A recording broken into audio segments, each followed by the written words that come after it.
Continuando a leitura do Srimad Bhagavatam, canto 10, capítulo 23, verso 47. O título do capítulo: As esposas dos Brahmanas são abençoadas. Hitvayam bhajate yam shri padasparsha shaya sakrit Swatma dosha pavargena tadyagnya janamohini. Ritua, abandonando, anyan, outros, bhajate, adora, yam, o qual, Senhor, Shri, a deusa da fortuna, padasparsha, de tocar seus pés de lótus, ashaya, com o desejo, asakrit, constantemente, sua atma, dela mesma, dosha, os defeitos caracterizados por inconstância e orgulho. Apavar gena, deixando de lado, tat, dele. Yakya, mendicância. Jana, para seres humanos comuns. Mohini, desconcertante. A tradução é a seguinte: ávida pela oportunidade de tocar-lhe os pés de lótus, a deusa da fortuna perpetuamente o adora com exclusividade, deixando de lado todos os demais e renunciando a seu orgulho e inconstância. Que ele mendigue é sem dúvida espantoso para todos. Significado dado pelos servos fiéis de Sua Divina Graça, Srila Prabhupada. É óbvio que o Mestre Supremo, da própria deusa da fortuna, não precisa mendigar comida, como ressaltam aqui os Brahmanas, que enfim estão manifestando verdadeira inteligência espiritual. Só isso. Tem vários versos sem significado e por fim tem um com significado e termina o capítulo. Tá assim já alguns dos capítulos, né? Bem curtinho tudo. Vamos ler? Então, 48 e 49. Todos os aspectos do sacrifício, o local e o momento auspiciosos, o local e o momento auspiciosos, os vários artigos de parafernália, os hinos védicos, os rituais prescritos, os sacerdotes e os fogos de sacrifício, os semideuses, o patrono do sacrifício, a oferenda sacrificial e os resultados piedosos obtidos são todos meras manifestações de suas opulências. Contudo, embora tivéssemos ouvido dizer que a suprema personalidade de Deus, Vishnu, o Senhor de todos os controladores místicos, nascera na dinastia Yadu, fomos tão tolos que não pudemos reconhecer que Sri Krishna não era outro senão ele. Ofereçamos nossas reverências ao Senhor Krishna, a suprema personalidade de Deus. Sua inteligência jamais se confunde, ao passo que nós, perplexos com seu poder de ilusão, estamos simplesmente a vagar pelos caminhos de trabalho fruitivo. Fomos confundidos pela potência ilusória do Senhor Krishna e por isso não pudemos compreender sua influência como a original personalidade de Deus. Agora esperamos que ele tenha a bondade de perdoar nossa ofensa.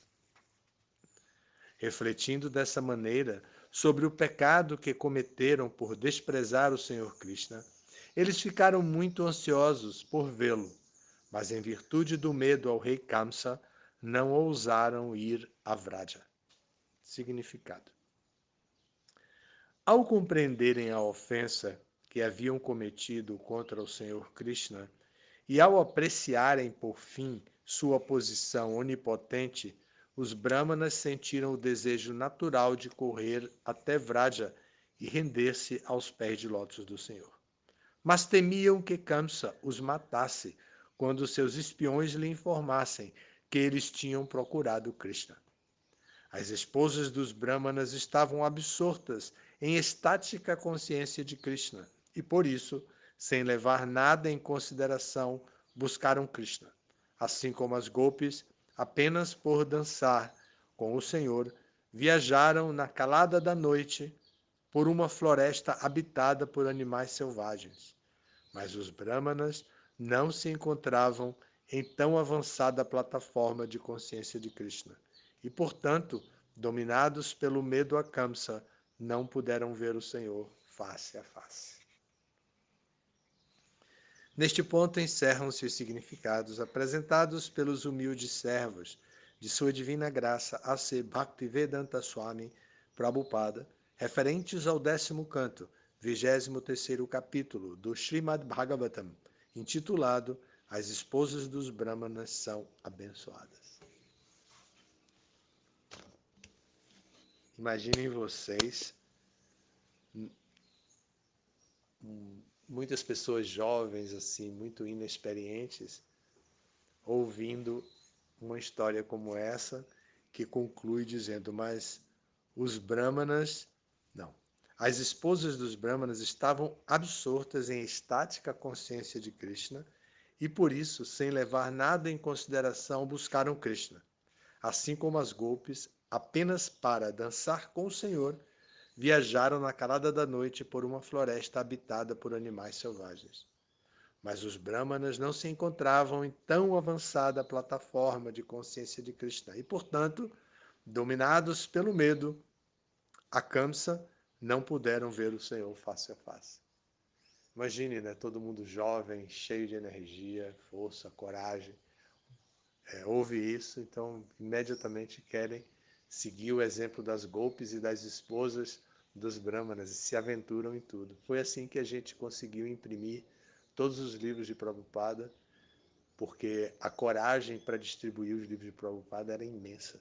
Tem casos assim muito constrangedores de devotos que foram agredidos, foram agredidos por seguranças e foram jogados da escada, de lugares assim de primeiro andar e tal. Mulheres também devotas que levaram tapa na cara de um prefeito de uma cidade. Então tem casos, mas ninguém tinha medo de nada. Todo mundo estava completamente, só pensava na distribuição dos livros de Prabhupada. Provavelmente isso foi um arranjo de Krishna mesmo para satisfazer o Senapati Bhakta, seu devoto Prabhupada, que aceitou a austeridade e o desafio de vir para o Ocidente para divulgar a consciência de Krishna, o movimento do Senhor Chaitanya. Então, imagine que Krishna tem controle sobre tudo, então ele também tem controle sobre nós. E também podemos imaginar que todos esses devotos e devotas vão receber bênçãos inimagináveis dadas por Krishna. Uma bênção bem possível de eles obterem, que a gente não vai poder comprovar, é no momento final, na morte, exatamente naquele momento último, do último vestígio da consciência, eles também, por experiência prévia e por misericórdia de Krishna, se livrem de todo o medo e sintam o mesmo ímpeto de se render a Krishna e se rendam a Krishna no exato momento da morte, eliminando então qualquer outra etapa da vida que tenha distanciado eles da época da distribuição dos livros, na época do Sankirtan. E tudo que eles fizeram que pode ter sido confuso e para os padrões de vida espiritual, ainda assim, quando chega no final, a consciência deles pode voltar. Essa é a nossa esperança, porque na história do nosso movimento, nós vimos muitos devotos e devotas expostos a austeridades até maiores do que eles podiam. E nós só podemos ver isso nas mãos de Krishna, porque todos nós que fomos devotos dessa época e que vimos aquilo e que participamos daquilo, que às vezes éramos liderados e às vezes éramos líderes, todos nós estávamos completamente convencidos que o movimento de Prabhupada tinha definitivamente que crescer e que tomaria conta do mundo muito em breve. Muito em breve nós seríamos os líderes de todo o mundo, de todo o planeta Terra, liderando, e só teria um livro, que era o Bhagavatam, só teria uma religião, que era a consciência de Krishna, e pronto. Nós estávamos todos convencidos assim. Então, isso pode ser romantismo, pode ser imaturidade, pode ser o que for, mas também pode ser rendição. E nós podemos ver isso como rendição. Esses dias recebemos a visita do pai de Baladeva, que está aqui agora, né, Baladeva? O pai dele me contou vários passatempos interessantíssimos. Ele até chegou a dizer que Sridhara, que entrou depois dele, Sridhara que hoje mora em Belém, tem restaurante e tudo, casado com família lá, que disse assim, Sridhara entrou com 15 anos, isso eu sei. E o Yadu disse que Sridhara era um dos melhores distribuidores de livros e usava aquelas bolsas imensas de carregar livros. Ele disse que Sridhara tinha até uma marca aqui no ombro da alça da bolsa de levar. Imagine, né? E tinha gente que levava uma assim e outra assim. Tipo carga de animal de carga, sabe? Que tem dois caçoás, um de um lado, outro de outro. E os devotos assim, com muito entusiasmo, muito vigor, toda a potência voltada para isso. Mas por um arranjo da Suprema Personalidade de Deus, naquele momento eles não faziam nenhum plano para o futuro deles, nem para o futuro concreto, um plano concreto para o futuro do movimento. E depois eles passaram a fazer esses planos também, temos que ver, por um arranjo da Suprema Personalidade de Deus. Então eles passaram a dar um tipo de atenção especial para a família, um tipo de atenção especial para um planejamento familiar, planejamento de futuro, mas um tipo de atenção especial consciente de Krishna. E assim o movimento está no nível que está hoje. Agora, mês de dezembro de 2022, e estamos inaugurando a primeira maratona da congregação, junto com a Maratona de Prabhupada. Ambas são parte da Maratona de Prabhupada. A Maratona da congregação veio para tornar viável, prático, para dar uma demonstração da técnica recomendada pelo Ministério de Sankirtan de hoje em dia, de Shastradhana, que os membros da congregação compram os livros antecipadamente. Recebem, pagam a BBT e recebem os livros depois. E ao receberem os livros, eles fazem o que eles quiserem com os livros. Eles podem ir para a rua e distribuir, eles podem dar de presente para todos os vizinhos, eles podem fazer o que eles quiserem, porque os livros foram comprados por eles, e eles podem fazer o que eles quiserem. O importante é que eles executem a compaixão, fazendo caridade, dana, com os livros, Shastra. Então, Shastra Dana é exatamente isso. Então, essa maratona é parte da maratona de Prabhupada, a maratona da distribuição da congregação é parte da maratona de Prabhupada, a maratona famosa de Natal de Prabhupada. Estamos na melhor semana do ano, que é essa que antecede, os últimos dias que antecedem o Natal. O Natal está muito próximo. Hoje é quinta?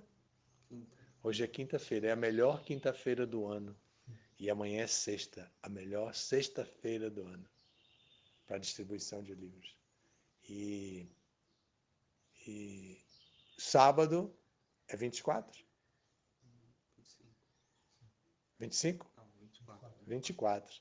Então, sábado também, um dia excelente para o Sankta. Muita gente comprando as últimas coisas que faltavam nos supermercados, o vinho, o queijo, as nozes, as castanhas que esqueceram, muitas pessoas. E nós temos essa experiência também. Assim, no dia de Natal, dia 24, ou na véspera de Natal, dia 24, a festa é à noite, então as pessoas vão para a rua já com esse espírito assim para comprar. Muitos comerciários que ficam até mais tarde trabalhando nas lojas e saem assim exaustos, e aí receberem uma abordagem de compreensão. Imagine, né? Dizer para um rapaz ou para uma moça que trabalhou assim até 9h30, 10 horas da noite num shopping, está saindo procurando um ponto de ônibus, um táxi, o que foi, e dizer, cansado, né? Um dia de trabalho, olha aqui, um presente para você aliviar esse cansaço e relaxar com um outro tema, um tema da transcendência, da yoga, que não tem nada a ver com a luta pela sobrevivência. Pá! Muito interessante dar esse tipo de esperança para as pessoas que estão simplesmente lutando pelo feijão com arroz. E é isso mesmo. Conheço um devoto que me disse que a despesa dele de família, a família não aumentou, mas a despesa dos últimos meses dobrou. Então, o que ele gastava no supermercado há um ano atrás, ele gasta agora mais do dobro. Ele me disse isso, que gasta mais do dobro. E que ele já gastava muito, porque a família não é pequena, e agora ele gasta o dobro. Isso deixou ele bastante preocupado com a sua condição financeira. Então, imagine, e a pessoa trabalha assim, só para o feijão com arroz mesmo. É bem complexo tudo isso, mas eles merecem ouvir acerca da suprema personalidade de Deus. Eles merecem uma dose de esperança. No momento, metade do Brasil tem esperança que vai dar certo, a nova política brasileira, e a outra metade do Brasil, aproximadamente, além de não ter esperança, ainda torce contra. Imagine e a gente no meio de toda essa galera. E às vezes a gente confuso, às vezes a gente torcendo a favor e às vezes a gente torcendo contra. Imagine, ainda veio a Copa do Mundo para nos ensinar a torcer, a vibrar, para trazer isso. E agora não tem mais Copa do Mundo, mas tem política. Então todos parece que é a mesma coisa. Não é. Não é a mesma coisa. Política é uma ciência social que precisa ser analisada com um grau de profundidade adequado e com metodologia científica. E o esporte, embora seja parte da economia mundial, é um lazer e a gente pode torcer, mas não precisava ser que nem os gladiadores de Roma, que para morrer ou para matar, não precisa ser assim. De qualquer forma, a ignorância predomina nesse mundo material. E nós não temos sabedoria, experiência de vida suficiente. Não temos nada que nos proteja por conta própria, a não ser a nossa inteligência lógica, nossa racionalidade, nossa capacidade de nos proteger, que temos, mas confundidas por uma cultura opressiva, uma cultura cheia de incertezas e dúvidas. E é bem complexo tudo isso. Estamos numa situação bem complexa sempre. Dentro do mundo material não há nenhuma novidade. Em termos da história do mundo material, não há nenhuma novidade do que está acontecendo agora. Mas, em termos do objetivo da vida humana, nós precisamos simplesmente nos aproximar do mestre espiritual com uma atitude de serviço, pronto para oferecer serviço e dizer: Kim Karam, que devo fazer? Essa é a pergunta mais relevante que alguém pode fazer aos pés do mestre espiritual e dizer: Kim Karam, e agora? Que devo fazer? O que eu posso fazer para o benefício da sociedade humana, para meu próprio benefício? Kim Karam. E o mestre espiritual, seguindo o sistema do Parampará, que é governado pela tecnologia Avaroha Pantha, vai dizer: siga os passos dos grandes devotos bem-sucedidos. E aí a gente para assim para pensar rapidamente e diz: e esse é Prabhupada. Um devoto bem-sucedido, que conseguiu fazer de sua vida pleno sucesso e deixar esse mundo no mais alto estilo que uma alma pode deixar. Ele era uma alma liberada já, mas qualquer pessoa pode deixar esse mundo, como o Prabhupada deu o exemplo, deixar plenamente consciente de Krishna, rodeado por devotos amorosos, por devotos conscientes de Krishna. E todos podem fazer isso se escolherem isso. Mas se escolherem o isolamento, escolherem simplesmente encontrar erros nos outros, se escolherem simplesmente se afastar da vida espiritual, se afastar dos devotos, então ele pode chegar na hora da morte e simplesmente ter muito medo. Um vacilo qualquer pode fazer com que apareçam na tela da mente dele, apareçam personagens muito feios, muito agressivos, que podem trazer medo, ou podem aparecer na tela da mente dele lembranças, como eu falei, da distribuição de livros, de alguém agradecendo por uma praçada no templo, de alguém agradecendo: muito obrigado, você me ajudou a mudar a minha vida. É isso. Então aqui nós concluímos um capítulo onde as esposas dos Brahmanas não estavam presas nos paradigmas de Karma Kanda e foram capazes de reconhecer Krishna, enquanto que os seus maridos, muito qualificados, cultos, etc., não foram capazes. Porém, por um arranjo da própria Suprema Personalidade de Deus e das esposas deles, eles tiveram a ajuda das esposas, eles chegaram a essa conclusão que nós lemos agora nesses últimos versos.